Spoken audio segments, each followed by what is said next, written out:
In today's video, I'm going to teach you how to make gradient background in CapCut. We'll build a clean, customizable gradient using only CapCut's built-in tools, so you can match your brand colors or create a subtle backdrop for titles and overlays. Start by opening CapCut on desktop and creating a new project. Import any image and drop it onto the timeline. The image is just a placeholder that lets us access the canvas settings, so it doesn't matter which photo you use. With the clip selected, open the editing panel, go to Basic, and find Canvas.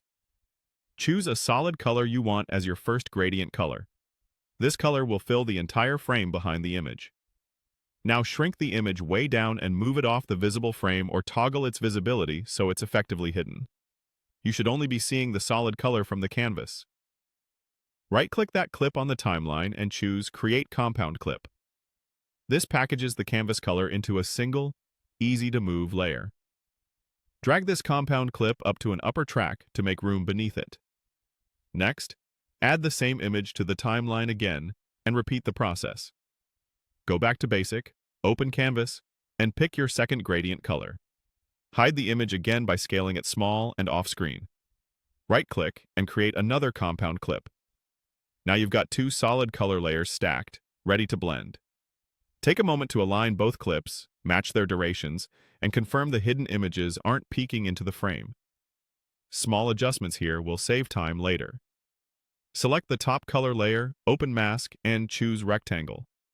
Resize and position the rectangle to reveal part of the lower color. This is where the gradient begins to take shape. Increase the feather so the edge between the two colors becomes soft and gradual. Move the rectangle's edge to control where the transition happens, and adjust the feather until it looks smooth rather than banded. Repeat that masking approach on the second clip if you want finer control over the blend, keeping feather values similar for a consistent look. You can also rotate the rectangle mask slightly to change the direction of the gradient, from horizontal to diagonal, for example. Take your time here.